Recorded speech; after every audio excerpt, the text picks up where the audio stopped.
Assalamualaikum warahmatullahi wabarakatuh. Waalaikumsalam. A'udzu billahi minasy syaithanir rajim. Bismillahirrahmanirrahim. Alhamdulillahi rabbil alamin. Wassalatu wassalamu ala ashrafil anbiya'i wal mursalin Sayyidina wa habibina wa syafi'ina wa maulana Muhammadin sallallahu alaihi wasallam wa ala alihi wa ashabihi wattabi'ina lahum bi ihsanin ila yaumiddin, amma ba'du. Keluarga besar almarhum Kiai Haji Muhammad Arifin Ilham yang kita sama-sama hormati, dan semoga oleh Allah Subhanahu wa ta'ala dimuliakan baik di dunia maupun di akhirat kelak. Para pengurus Yayasan Majlis Adz-Dzikra, juga yang Abah hormati dan semoga oleh Allah Subhanahu wa ta'ala dimuliakan baik di dunia maupun di akhirat kelak. Ada orang tua kita nih, Bapak Haji Syam. Subhanallah, sudah usia tua tapi istiqomah untuk melaksanakan berbagai macam kegiatan ibadah di Masjid Adz-Dzikra. Ini merupakan contoh buat kita semua. Mudah-mudahan beliau dipanjangkan usia oleh Allah Subhanahu wa ta'ala, diberkahkan usianya, disehatkan zuhir serta batinnya. Amin ya Allah ya Rabbal alamin. Kiai Haji Ferry Nur, para asatid wal asatijah, Pak Haji Andang selaku ketua RW Presiden Kampung Sunnah Adz-Dzikra, hadirin kaum muslimin wal hajrat kaum muslimat rahimakumullah. Dari lubuk hati kita yang paling dalam, marilah kita bersama-sama memanjatkan puji serta syukur kehadirat Allah Subhanahu wa ta'ala. Saat ini Allah Subhanahu wa ta'ala telah sedang menganugerahkan sesuatu yang sangat besar, sangat agung. Apakah sesuatu yang sangat besar, yang sangat agung itu? Yaitu berupa hidayatut taufik, hidayah yang kelasnya paling tinggi di sisi Allah Subhanahu wa ta'ala. Dengan hidayatut taufik tersebut, Allah Subhanahu wa ta'ala telah memudahkan, meringankan kepada kita untuk melangkahkan kedua belah kaki, melanggangkan kedua belah tangan, menghadapkan jiwa dan raga kita dari ujung rambut sampai dengan ujung kaki berada di rumahnya Allah Subhanahu wa ta'ala. Kita melaksanakan sholat subuh dengan berjamaah, berzikir dan berdoa kepada Allah Subhanahu wa ta'ala. Kita yakini bahwa sholat kita diterima oleh Allah Subhanahu wa ta'ala karena sholat kita didirikan dengan cara berjamaah. Sholat yang didirikan dengan cara berjamaah, pastikan bahwa sholat tersebut dijamin diterima oleh Allah Subhanahu wa ta'ala. Dan teristimewa bahwa kita mendirikan sholat berjamaah, sholat subuh, di mana sholat yang paling tinggi derajatnya, paling besar pahalanya, Dan subuh kali ini teristimewa lagi adalah subuh Jumat. Dari 5 waktu yang lainnya, terbaik itu adalah sholat subuh. Dari sholat subuh ada lagi terbaik, yaitu subuh Jumat. Semoga Allah Subhanahu wa Ta'ala istiqomahkan kita di setiap subuh untuk melaksanakan sholat berjamaah, dan lebih khusus lagi di setiap subuh Jumat. Kemudian kita bersyukur lagi kepada Allah Subhanahu wa Ta'ala, setelah berzikir, setelah berdoa, kita oleh Allah Subhanahu wa Ta'ala diberikan kesabaran, kekuatan untuk memperpanjang iktikaf kita, dan kita melaksanakan satu kewajiban lagi, yaitu tolabul ilmi, yang Abah sering ulang-ulang bahwa kewajiban tolabul ilmi itu kewajibannya melebihi kewajiban-kewajiban yang Allah wajibkan kepada kita, melebihi keparduan yang Allah Subhanahu wa Ta'ala telah pardukan kepada kita. Oleh karena kewajibannya lebih tinggi, keparduannya lebih tinggi, maka Allah Subhanahu wa Ta'ala memberikan pahalanya pun lebih tinggi. Jadi duduk kita semacam ini itu pahalanya lebih tinggi dari melaksanakan kewajiban-kewajiban yang lain, seperti kewajiban sholat, zakat, puasa, bahkan ibadah haji sekalipun. Alhamdulillah. Hadirin kaum muslimin wal hadirat kaum muslimat rahimakumullah, salawat beserta salam semoga terlimpah tercurah keharibaan kita baginda Nabi besar Muhammad sallallahu alaihi wasallam, kepada keluarganya, kepada sahabatnya, dan kepada seluruh umatnya, termasuk kepada kita yang duduk di dalam masjid ini, dan kepada bapak-bapak, ibu-ibu sekalian yang mengikuti lewat media sosial di mana saja berada. Harapan kita nanti di akhirat kita mendapatkan syafaatul uzma dari baginda Nabi besar Muhammad sallallahu alaihi wasallam. Kajian kita pada pagi hari ini setiap Jumat adalah kitab hikam. Akan tetapi ini lebih kepada untuk anak-anak santri, dan anak-anak santri masih menunggu sampai besok katanya. Semestinya anak santri tidak boleh libur di rumah di hari hari tahun baru, karena khawatir ada terbawa dengan suasana-suasana yang tidak baik menurut ajaran agama. Makanya Abah di Sadeng kemarin harus kembali ke pondok.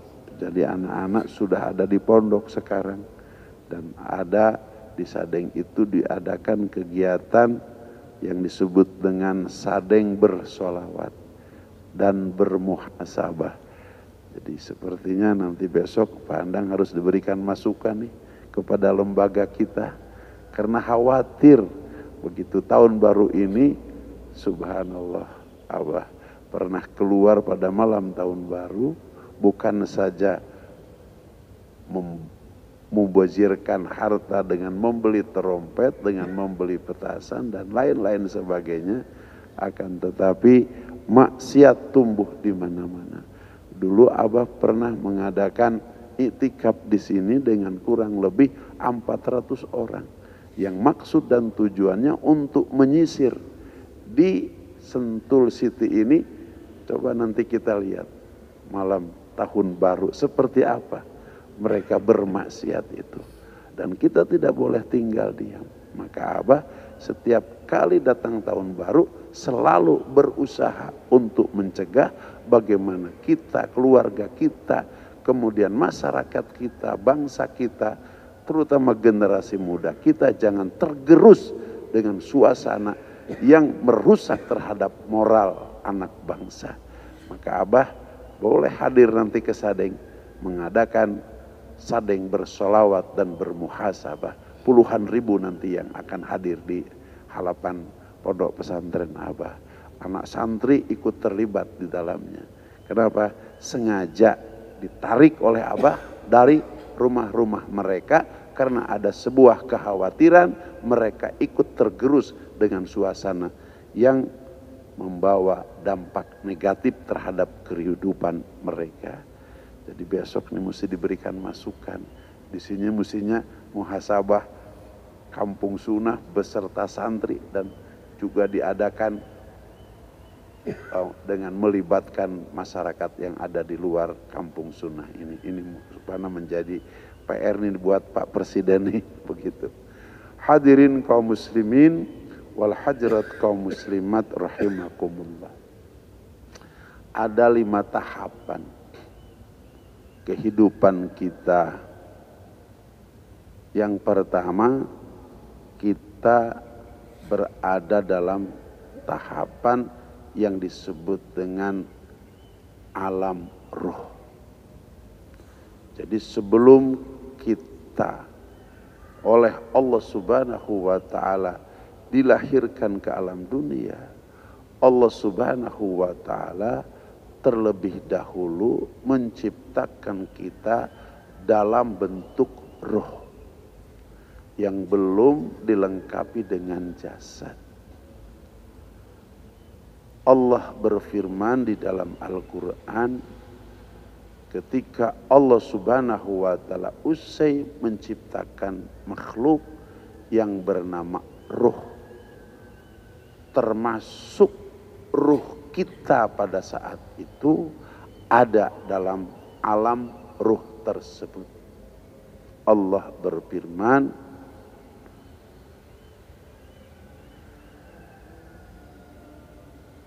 di dalam Al-Quran, alastu birabbikum, bukankah aku Rabb kamu sekalian?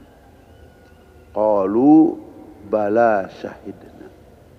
Semua ruh menjawab, termasuk ruh kita kepada Allah Subhanahu wa ta'ala, bala, iya, syahidna, kami bersaksi bahwa engkau adalah Rabb kami.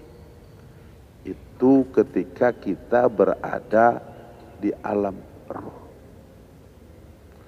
Kemudian setelah kita berada di alam ruh, maka kita masuk kepada alam yang kedua yang disebut dengan alam rohim. Apa? Alam rahim. Berapa lama kita di alam rahim? Rata-rata kehidupan umat manusia di alam rahim itu adalah 9 bulan 10 hari. Ini sering disebutkan. Ketika Allah Subhanahu wa ta'ala adakan kita di satu alam yang kedua yang disebut dengan alam rahim, maka Allah Subhanahu wa ta'ala dengan segala kuasanya Allah mendatangkan rizki kepada kita. Karena kalau tidak Allah Subhanahu wa ta'ala mendatangkan rizki kepada kita, karena di alam rahim itu adalah di mana Allah Subhanahu wa ta'ala menyatukan antara jasad dengan ruh, yaitu di usia jasad 4 bulan. Makanya dulu kalau selamatan itu 7 bulan. Tapi ketika umat manusia, umat Islam mengetahui bersatunya antara ruh yang oleh Allah Subhanahu wa taala ciptakan di alam ruh, kemudian dipindahkan oleh Allah Subhanahu wa taala ke alam rahim, kemudian Allah Subhanahu wa taala menciptakan jasad umat manusia di usia 4 bulan karena sudah sempurna, maka dimasukkanlah ruh itu ke dalam jasad. Nah, sehingga banyak hari ini merubah hari selamat itu bukan di 7 bulan, tapi hari selamat itu di 4 bulan. Berdoa kepada Allah Subhanahu wa taala agar ketika ruh dimasukkan oleh Allah Subhanahu wa taala ke dalam jasad menjadi makhluk manusia yang diselamatkan oleh Allah Subhanahu wa taala. Allah memberikan rizki, mendatangkan rizki. Karena ketika ruh bersatu dengan jasad, maka itu jasad memerlukan konsumsi. Dan kita betah di sana. Saking betahnya di sana itu, maka kita tidak mau keluar daripada alam jasad, alam rahim. Sehingga harus memerlukan seorang ahli untuk mengeluarkan. Disebutnya dukun ya, dukun beranak.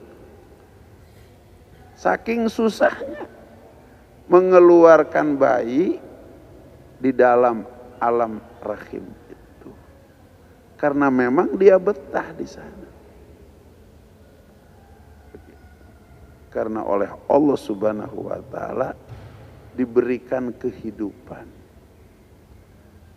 Tapi karena Allah Subhanahu wa taala yang menentukan batas kehidupan kita di alam rahim hanya kurang lebih 9 bulan 10 hari, maka ia harus keluar dari alam rahim, masuk kepada alam berikutnya.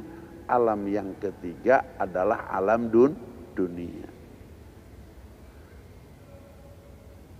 Apa alam dunia itu? Bapak Ibu sekalian yang dirahmati oleh Allah Subhanahu wa taala, yang pertama, alam dunia itu ternyata jauh lebih luas daripada alam rahim. Ini sebagai sebuah gambaran ketika kita berada di alam rahim, dikira bahwa alam rahimlah tempat dia hidup sehingga ia betah. Akan tetapi ketika keluar daripada alam rahim, ada alam yang lebih besar lagi yang bernama alam dunia. Ini sebuah gambaran. Begitu. Nanti setelah kita di alam rahim, kemudian akan masuk ke dalam alam akhirat. Begitu. Ini akan menjadi sebuah gambaran, ternyata alam akhirat jauh lebih besar daripada alam dunia. Begitu. Ketika kita berada di alam rahim, menganggap alam rahim lebih besar dari alam dunia. Ternyata ketika sudah masuk ke alam dunia, oh, alam dunia lebih besar daripada alam rahim. Nah, ketika kita dari alam dunia masuk ke alam akhirat, ternyata alam akhirat seperti apa yang sangkaan kita, lebih besar daripada alam dunia. Nah, hari ini kita kan tidak mau segera pindah dari alam dunia ke alam akhirat karena menganggap alam dunia ini lebih besar daripada alam akhirat, sehingga orang takut masuk kepada alam akhirat. Seperti takutnya kita dulu ketika berada di alam rahim, takut masuk ke alam dunia. Padahal ini sebuah pembelajaran kepada kita. Jangan pernah takut. Bapak Ibu sekalian yang dirahmati oleh Allah Subhanahu wa taala, yang kedua, apa arti alam dunia itu? Arti alam dunia itu Yang kedua adalah alam di mana kita untuk mempersiapkan bekal. Yang waktunya dalam hadis baginda Nabi besar Muhammad sallallahu alaihi wasallam, a'maru ummati bainas sittina aw sab'ina sana. Usia umur daripada umatku antara 60 atau 70 tahun. Kurang lebih sedikit 60-70 tahun. Inna lillahi wa inna ilaihi raji'un. Bahkan ada yang lebih dari, yang kurang daripada 60-70 tahun. Saudara kita Muhammad Amr Az-Zikro di usia berapa tahun? 21 tahun. Sudah diambil oleh Allah Subhanahu wa taala.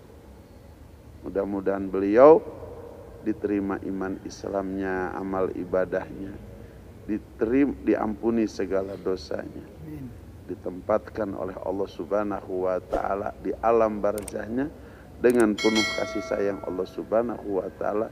Besok di akhirat Allah masukkan ke dalam surganya beserta kita, amin ya Allah ya Rabbal alamin. Jadi alam dunia ini adalah alam di mana untuk mempersiapkan diri, bekal untuk masuk ke alam berikutnya. Waktunya hanya kurang lebih 60-70 tahun saja, bahkan kurang. Akan tetapi bekal dalam waktu kurang lebih 60-70 tahun bisa untuk dinikmati selama-lamanya setelah kematian. Nanti kita ceritakan dalam perjalanan berikutnya. Setelah kita di alam dunia, di mana alam dunia ini adalah merupakan alam di mana kita harus berusaha mencari bekal dalam kehidupan setelah kematian. Ada awal, ada akhir yang selama-lamanya itu, yaitu akan masuk kepada alam yang keempat. Apa alam yang keempat itu? Ada yang menyebut alam kubur, ada yang menyebut alam barzah. Kenapa disebut alam kubur? Karena kebanyakan manusia setelah kematiannya dikubur. Dalam kasat mata orang itu dikubur. Padahal sesungguhnya bukan dikubur, tapi disebutnya alam barzah. Apa? Alam barzah. Apakah alam barzah itu? Alam barzah itu dari dunia sudah masuk ke akhirat, dari dunia sudah keluar ke akhirat belum masuk. Itu namanya alam barzah. Alam penantian datangnya hari kiamat. Makanya disebutnya alam barzah, bukan alam kubur sesungguhnya. Karena tidak semua orang ketika meninggal dunia dikubur. Yang meninggal dengan asbab kecelakaan di laut, kapal lautnya tenggelam, dikubur enggak?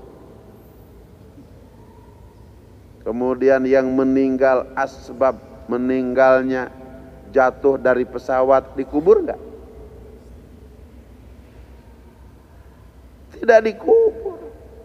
Oleh karenanya kata-kata kubur itu karena kebanyakan orang ketika meninggal dunia dikubur. Tapi tidak semua orang dikubur. Oleh karenanya alam disebutnya alam barzah. Alam dari dunia sudah keluar ke alam akhirat belum masuk. Itu namanya alam barzah. Alam penantian. Bapak Ibu sekalian yang dirahmati oleh Allah Subhanahu wa taala. Rasulullah sallallahu alaihi wasallam pernah berdialog dengan putrinya tercinta Siti Fatimah radhiyallahu anha. Ayah tuh kapan mau istirahat bercengkrama dengan kami?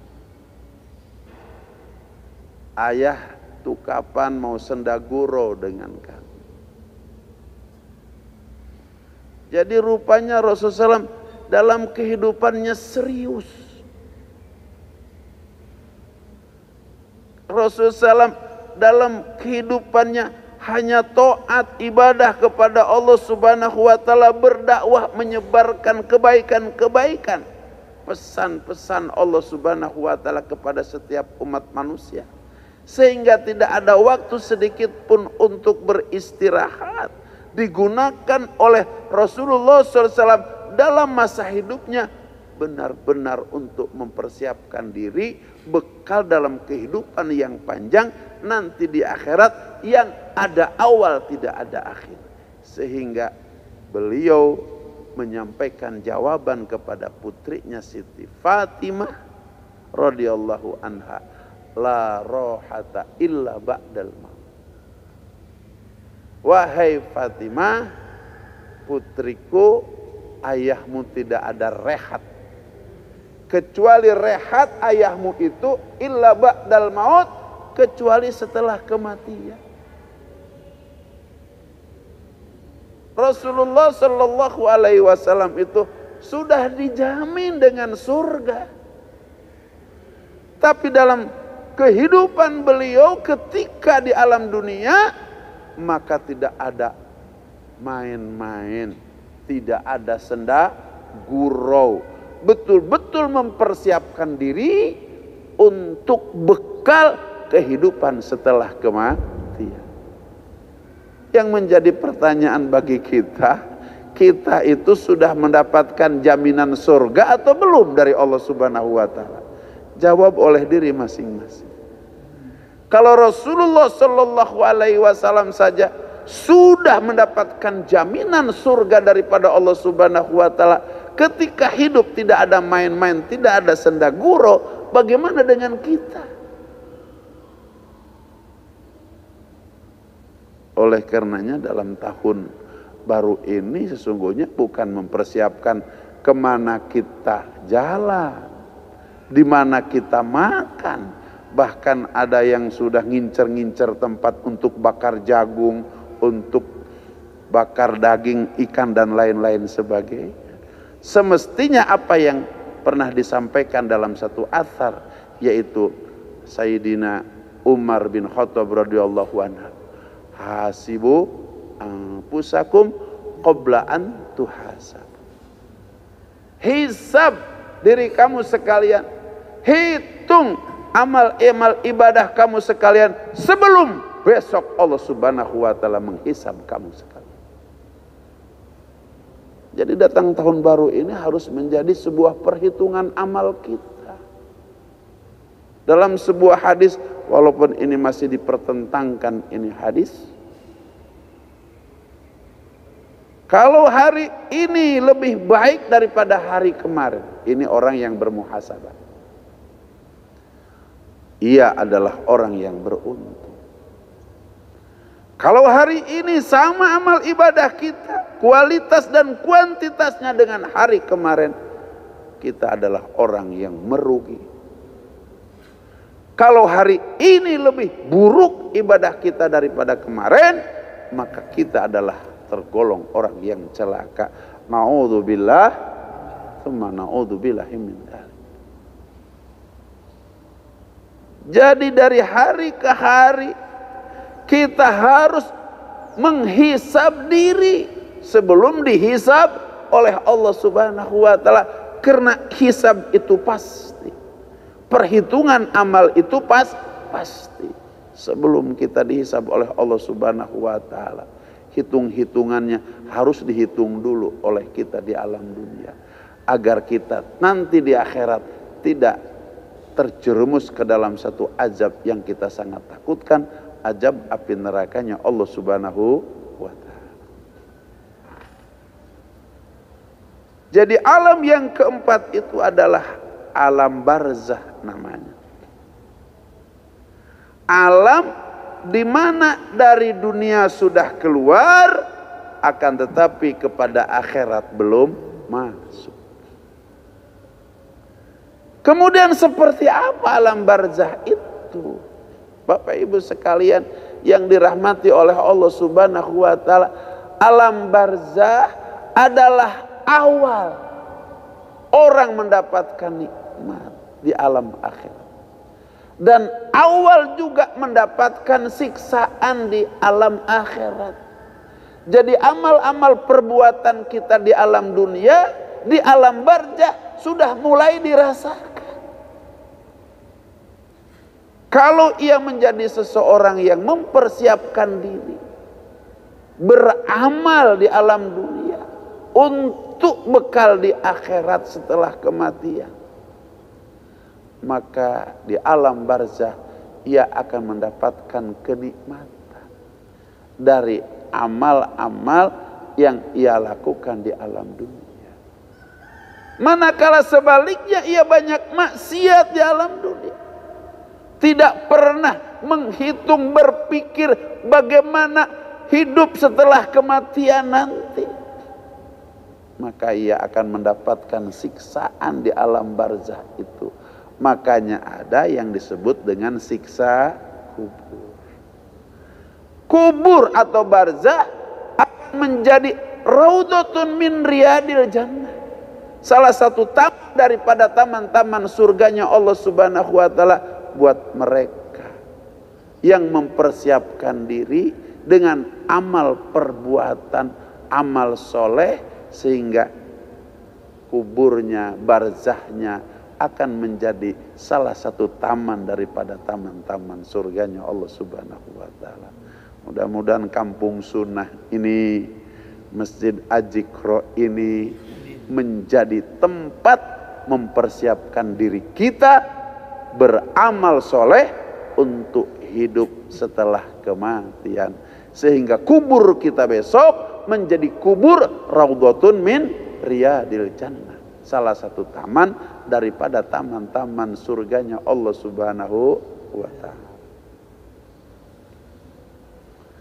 Kemudian yang kelima, yang terakhir,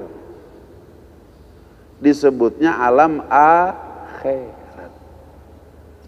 Bapak Ibu sekalian yang dirahmati oleh Allah Subhanahu wa taala, di alam akhirat itu Bapak Ibu sekalian yang dirahmati oleh Allah Subhanahu wa taala, beberapa tahun yang lalu Abah pernah menyampaikan di majelis ini ketika ada almarhum Kiai Haji Muhammad Arifin Ilham di dalam pengajian tauhid, bahwa ada 8 makhluk yang diciptakan oleh Allah Subhanahu wa taala, kemudian 8 makhluk itu akan dikekalkan, tidak dihancurkan, tidak dimatikan. Berbeda dengan alam besok setelah malaikat Israfil alaihissalam meniupkan sangsakala, maka alam ini akan hancur sehancur-hancurnya. Alam ini akan dilenyapkan oleh Allah Subhanahu wa taala, entah disimpan di mana, ditenggelamkan di mana, wallahu a'lam. Akan tetapi ada 8 makhluk yang oleh Allah Subhanahu wa taala setelah diciptakan dikekalkan. Dia tidak akan pernah hancur walaupun alam dunia ini dikiamatkan oleh Allah Subhanahu wa ta'ala. Dia akan dikekalkan oleh Allah Subhanahu wa ta'ala. Siapa saja 8 makhluk itu, apa saja 8 makhluk itu, tolong dengarkan baik-baik. Yang pertama, apa yang disebut dengan al-qalam. Apa? Al-qalam. Yang kedua, apa yang disebut dengan lauhul mahfuz. Al-qalam ketika usai diciptakan oleh Allah Subhanahu wa ta'ala, qalam bertanya kepada Allah Subhanahu wa ta'ala, ya Rabb, setelah engkau ciptakan aku, apa tugasku?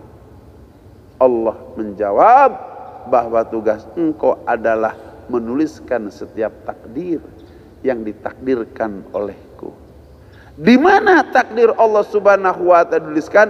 Yaitu di lauhul mahfuz.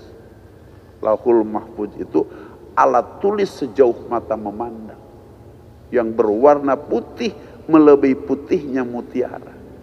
Maka disitulah al-qalam menuliskan setiap takdir yang ditakdirkan oleh Allah Subhanahu wa ta'ala. Al-qalam dan lauhul mahfuz setelah diciptakan oleh Allah Subhanahu wa ta'ala, dikekalkan oleh Allah Subhanahu wa ta'ala, tidak akan pernah hancur abadan abada khalidina, selama-lamanya. Kemudian yang ketiga yang dikekalkan oleh Allah Subhanahu wa ta'ala setelah diciptakan tidak akan hancur, disebutnya al-arsh, arsul azim, aras agungnya Allah Subhanahu wa ta'ala. Planet yang paling besar dari sekian planet yang diciptakan oleh Allah Subhanahu wa ta'ala, yaitu arasy. Aras adalah merupakan makhluk yang ketiga yang oleh Allah Subhanahu wa ta'ala diciptakan, kemudian tidak akan dihancurkan, dilenyapkan oleh Allah Subhanahu wa ta'ala, seperti Allah melenyapkan 7 lapis langit, 7 lapis bumi dan binatang-binatang. Kemudian yang keempat adalah al-kursi. Wasi'a kursiyuhus samawati wal ard. Tapi ketika ada kata-kata kursi yang akan dikekalkan, dan kursi itu lebarnya selebar 7 lapis langit, 7 lapis bumi, jangan pernah membayangkan di dalam benak kita, pikiran kita, kursi itu seperti kursi yang ada di rumah kita. Jangan ya, jangan. Kursi kita dengan kursi tetangga kita saja beda.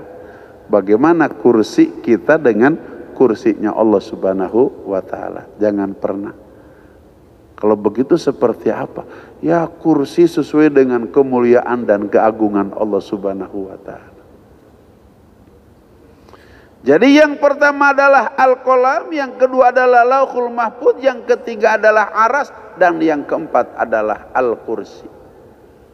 Al-kursinya Allah usai diciptakan oleh Allah diabadikan, tidak akan pernah dihancurkan oleh Allah Subhanahu wa ta'ala, seperti Allah Subhanahu wa ta'ala menghancurkan alam dunia pada hari kiamat. Kemudian yang kelima adalah ruh. Yang kelima adalah surga. Kemudian yang keenam adalah neraka, nar. Kemudian yang ketujuh adalah ruh, dan yang kedelapan adalah tulang bokong. Apa? Tulang bokong setiap umat manusia. Jadi coba kita hitung. 1, al-qalam. Ini kalau nggak paham, ini nggak tergolong orang yang memiliki akidah Ahlussunnah wal Jamaah. Makanya harus hafal.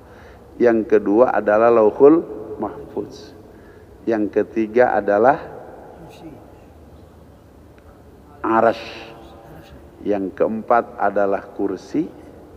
Yang kelima adalah jannah. Yang keenam adalah nar. Yang ketujuh ruh. Yang kedelapan tulang bokong. Ini tulang bokong kita walaupun hari kiamat. Padahal kiamat itu langit saja hancur. 7 lapis bumi saja hancur. Saking hancurnya tenggelam entah di mana. Tapi ada satu tulang yang ada dalam jasad manusia. Walaupun dahsyatnya kiamat seperti apa, maka satu tulang tunggit ini, tulang bokong ini oleh Allah Subhanahu wa ta'ala tidak akan dihancurkan. Khalidina, tulang tunggit itu disebutnya kekal. Begitu. Bapak Ibu sekalian yang dirahmati oleh Allah Subhanahu wa ta'ala, di dalam kitab Su'abul Iman, di dalam salah satu baitnya dinyatakan wa bi anna marji'a muslimin li jananihi wa bi anna marji'a kafirin li jahannamu. Dulu Abah waktu ngaji sama orang tua lagunya begitu Pak Haji Andang. Wa bi anna marji'a muslimin li jananihi, bahwa sesungguhnya tempat kembali orang-orang muslim, orang-orang Islam di dalam surga. Wa bi anna marji'a kafirin li jahannamu, dan sesungguhnya tempat kembalinya orang kafir dalam neraka jahanam. Bapak Ibu sekalian yang dirahmati oleh Allah Subhanahu wa ta'ala, bagaimana Allah Subhanahu wa ta'ala memproses surga neraka yang kaitannya dengan ruh dan tulang ekor itu. Bapak Ibu sekalian yang dirahmati oleh Allah Subhanahu wa ta'ala, setelah malaikat Israfil meniupkan sangsakalanya hancur seluruhnya, maka malaikat Israfil meniupkan sangkakala yang kedua kali dengan merubah alam dunia menjadi alam ba'ats, alam mahsyar, alam jaza. Alam dibangkitkan setiap umat manusia, alam dikumpulkan setiap umat manusia, dan alam dibalas setiap amal baik, amal buruk umat manusia. Caranya seperti apa? Setelah Allah Subhanahu wa ta'ala merubah dari alam dunia kepada alam ba'ats, alam mahsyar, alam jaza, sejauh mata memandang seperti lapangan perak. Kemudian Allah turunkan hujan kental yang tingginya setinggi 1 hasta. Hujan kental itu masuk ke dalam pori-pori lapangan perak untuk apa? Mencari tulang tunggit setiap umat manusia yang oleh Allah dikekalkan itu. Maka pada saat air hujan kental itu bertemu dengan tulang tunggit, maka hiduplah kita sebagai manusia. Abah bangkit, Pak Haji Andang bangkit, semua kita akan bangkit. Begitu. Nah, setelah kita bangkit, dikumpulkan oleh Allah Subhanahu wa ta'ala, disidang oleh Allah Subhanahu wa ta'ala, diberangkatkan oleh Allah Subhanahu wa ta'ala. Pertama itu hisab. Yang kedua mizan, timbangan amal. Yang ketiga menerima buku catatan amal. Baru yang keempat menjembat sirotol mustaqim. Yang lulus selama-lamanya di dalam surga, yang tidak lulus mendekam di dalam azab api neraka selama-lamanya. Mudah-mudahan kita yang kumpul di dalam majelis ini, yang mendengarkan lewat media sosial, oleh Allah Subhanahu wa ta'ala bahwa kita menjadi orang yang diluluskan. Sejak ikrar kita di alam ruh, masuk ke alam rahim, lewat ke alam dunia, lewat ke alam barzah, lewat ke alam akhirat, masuk ke dalam surganya Allah Subhanahu wa taala, dan kita selama-lamanya di alam surga. Amin ya Allah ya rabbal alamin. Waktu yang membatasi kita sampai di sini saja. Hadanallahu wa iyyakum ajmain wa adkhalana fi zumratil muwahhidin fi jannatin naim. Aqulu qouli hadza fastaghfiruhu innahu wal ghafurur rahim. Subhanallahi wa bihamdihi subhanakallahumma wa bihamdika asyhadu an la ilaha illa anta astaghfiruka wa atubu ilaik. Subhana rabbika rabbil izzati amma yasifun wa salamun alal mursalin walhamdulillahi rabbil alamin. Wassalamualaikum warahmatullahi wabarakatuh.